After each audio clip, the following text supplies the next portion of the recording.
9h45. Como o Cacá adiantou no último bloco, né, Cacá? A gente vai falar agora a respeito de política.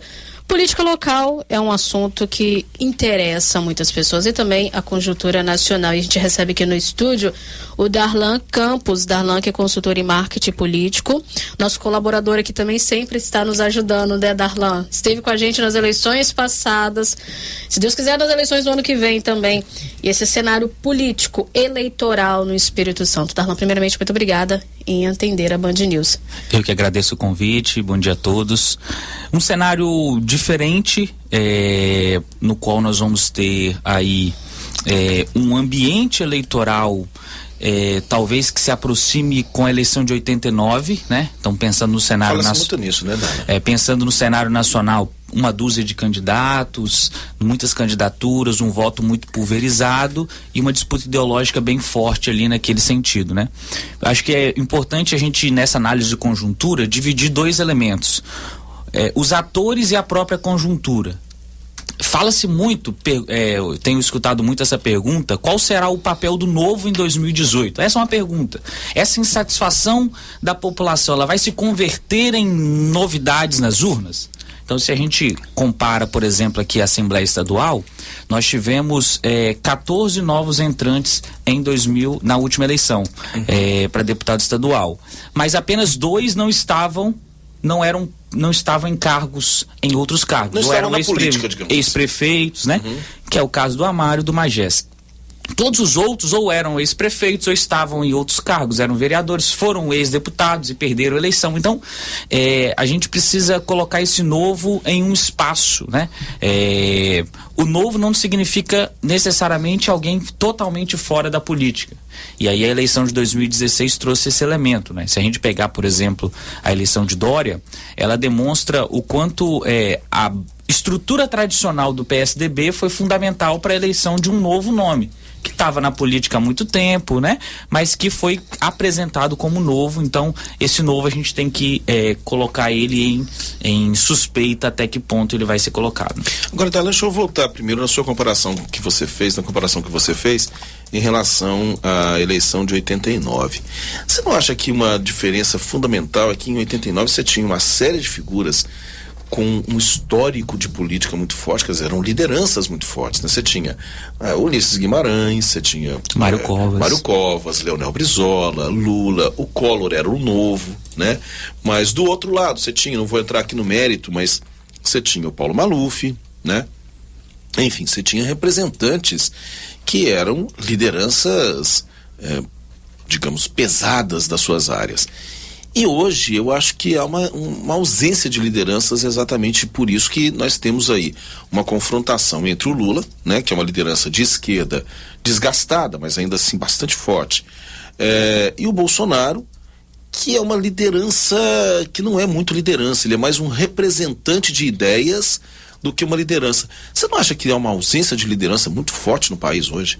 Exato. Então, na perspectiva daquilo que a população espera como liderança, a gente pode encaixar que há uma ausência.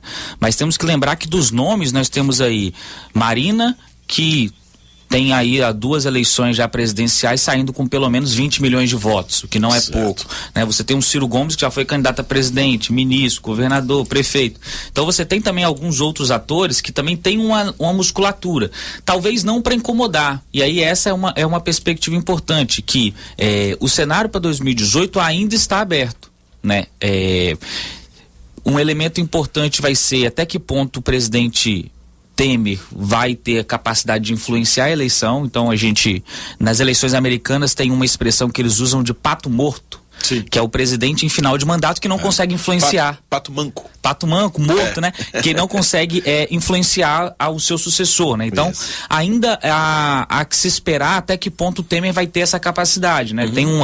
Tem uma estudiosa alemã chamada Elisabeth Neumann, que ela fala ela tem uma tese sobre as pesquisas chamada de espiral do silêncio, que ela diz assim, que muitas vezes as pessoas elas escondem o seu voto, né, na hora de uma pesquisa, com medo de uma opinião majoritária, com medo de serem represadas ou de serem criticadas. Então, só a perspectiva de menção da possibilidade de um Temer ser candidato já demonstra que aquela porcentagem de aprovação que ele tem não é factível. Então existe alguma coisa ali nas pesquisas que não estão conseguindo captar.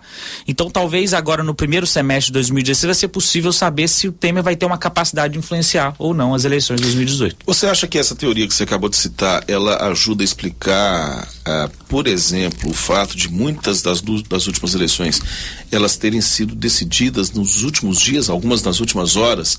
Ou você acha que o eleitor está esperando cada vez mais, quer dizer, ele está retardando muito o seu voto? Porque nós tivemos muitas, eu acho que a gente pode definir como viradas, mas viradas importantes. Nós tivemos viradas em Belo Horizonte, nós tivemos o caso do próprio Dória em São Paulo, que estava em terceiro lugar nas pesquisas até poucos dias antes da eleição e acabou vencendo no primeiro turno, que foi a primeira vez que aconteceu em São Paulo.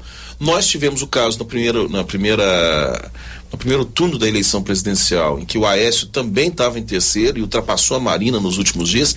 Por que você acha que o eleitor está tendo esse comportamento, Perlan? Primeiro, nós temos que entender que uma das leis do voto no Brasil é a lei da procrastinação. O voto, ele é um custo por eleitor.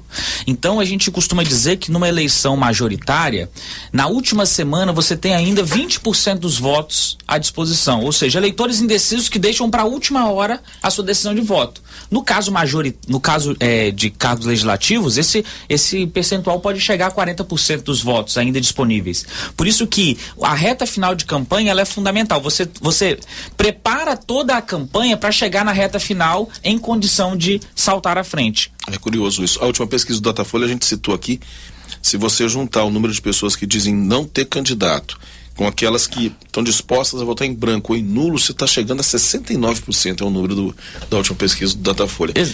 Nesse cenário, nós temos aí algumas coisas que influenciam o cenário local, né, o cenário estadual. Como é que você vê essa relação entre essa disputa nacional e as disputas locais? Tudo tem se configurado para ter uma eleição de Senado das mais disputadas dos últimos anos. De Senado? Senado. Aqui no estado, quais nomes, Darlan, então, que você já vê? A gente pode... você tem dois novos entrantes que têm se colocado na disputa, que é Majeski e Amaro. Têm se colocado, se posicionado como pretensos candidatos. Você tem os dois atuais senadores que vão, tudo indica, para a reeleição aí, né? São dois possíveis nomes para... Lembrando que nessa eleição é o Ferraço e o Magno, e né? O Magno, exatamente. O Magno que tem tentado cavar o seu nome lá como vice do Bolsonaro. Exatamente. Então, você tem um cenário de uma disputa de dois novos entrantes com uma base de construção desse último mandato muito boa, né? Que conseguiram um lastro, uma visibilidade através das suas atuações de formas diferentes, com características diferentes, e que se colocam nessa disputa. A incógnita é o ex-governador Renato Casagrande, até que ponto ele vem para governo, para o Senado. Então, a avaliação que eu faço é que o cargo de governo, a disputa entre Artung e Casagrande, eles tendem a evitar ao máximo. A última eleição foi muito sangrenta, né? A gente viu nos últimos dias, deixaram muitas marcas aí na política local, a coisa que há muito tempo não se via uma campanha eleitoral majoritária desse jeito aqui no estado. Então, acredito que eles vão tentar evitar esse confronto direto o máximo que eles puderem. Entretanto, os dois também, com essa questão da Lava Jato e todas as possíveis desafios que isso pode cair sobre um homem público, eles precisam do foro privilegiado. Então, ao mesmo tempo que eles vão buscar não se enfrentar, a gente entende que eles precisam estar num mandato em 2019. Então, essa perspectiva, pro Casagrande, seria ainda pior, né? Já perdeu a última eleição, 4 anos fora. Seriam 8 anos sem mandato. Isso aí é muito tempo e um político precisa ser testado nas urnas. Então, a gente acredita que eles vão disputar alguma coisa e, se puder não se enfrentar, vai ser o ideal para eles. Muita gente tá vendo, né, nas redes sociais com mais... Vamos colocar assim, mais forte esse ano, com essa entrada, uma pré-candidatura sendo lançada pelo Bolsonaro, de pessoas, né, ligadas à corrente ideológica dele. Isso tem movimentado muito as redes sociais. De que forma que isso pode interferir também na nossa conjuntura política local, Darlan? Vamos dizer assim, é o novo, né, que está surgindo numa eleição como essa. O Bolsonaro, ele é um fenômeno de alguém que tem um nicho bem estabelecido no cenário nacional, né, um político tradicional com mais de 5 mandatos de deputado federal e que conseguiu, através de pautas, estabelecer um lugar no imaginário de um determinado segmento da população brasileira. Esse segmento é um segmento que sempre flertou muito com o PSDB e que agora encontra, talvez desde Caiado na eleição de 89, encontra um nome que represente esse segmento um pouco mais à direita, talvez à direita da direita, um pouco mais conservador. Então isso faz com que esse segmento encontre esse respaldo. Qual vai ser o desafio? É muito difícil fazer uma eleição presidencial sem base parlamentar, sem você ter capilaridade nos estados. Então, as pesquisas têm mostrado que quando você sai da internet, o eleitor que não está na internet, a margem de voto do Bolsonaro é baixíssima. Ou seja, o voto dele está concentrado especialmente no jovem escolarizado, até 35 anos. Esse é majoritariamente o voto do Bolsonaro. O que tende a gerar um grande desafio. E aí a gente entra numa outra questão. Qual vai ser o papel das redes sociais nas eleições de 2018? A gente sabe que o fake news vai ser uma grande questão a ser resolvida, e que não vai ser resolvida, mas que vai ser colocada em pauta na próxima eleição. Mas a questão quando você vai para o segundo turno, nós temos a possibilidade de ter a internet pela primeira vez nas eleições no Brasil com um potencial de decidir uma eleição. Porque no segundo turno, o tempo de TV é igual. Então, se você não tem o diferencial do tempo de TV, e pelos cálculos atuais, o Bolsonaro teria menos de 15 segundos. Então, ou seja, isso para uma campanha presidencial pesa, né? É muito pouco. Então, ele vai ter um grande desafio a vencer, de conseguir outros partidos que queiram aderir à sua base e isso ser sustentação. Trazendo para o plano local, vários políticos locais já têm se identificado com essas pautas e tentado aproveitar localmente isso, né?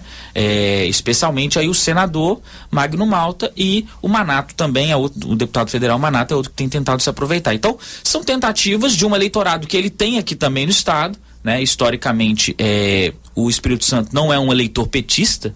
Vamos lembrar aí que Marina Silva, por exemplo, na capital venceu, né? Então, há um desafio para o eleitor progressista e em 2018 esse eleitor progressista também continuará tendo dificuldade aqui no estado.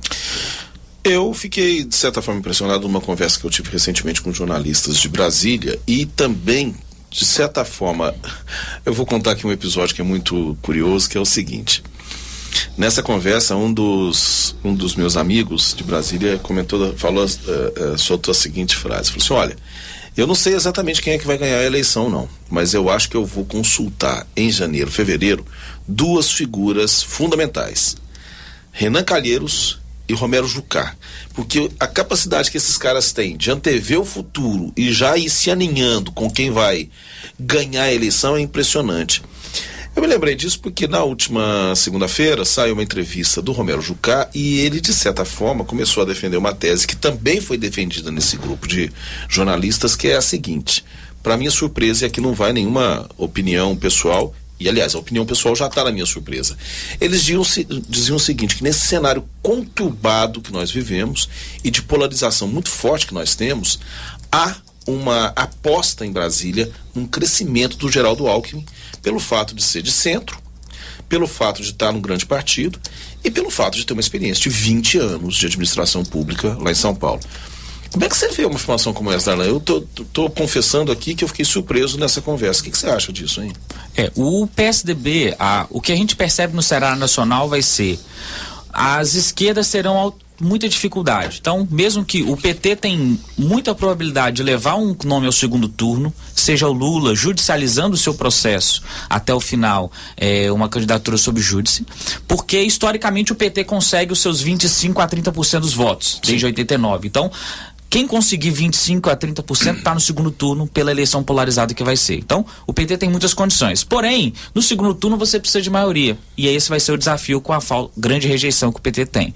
Então, há um espaço ao centro para ser ocupado.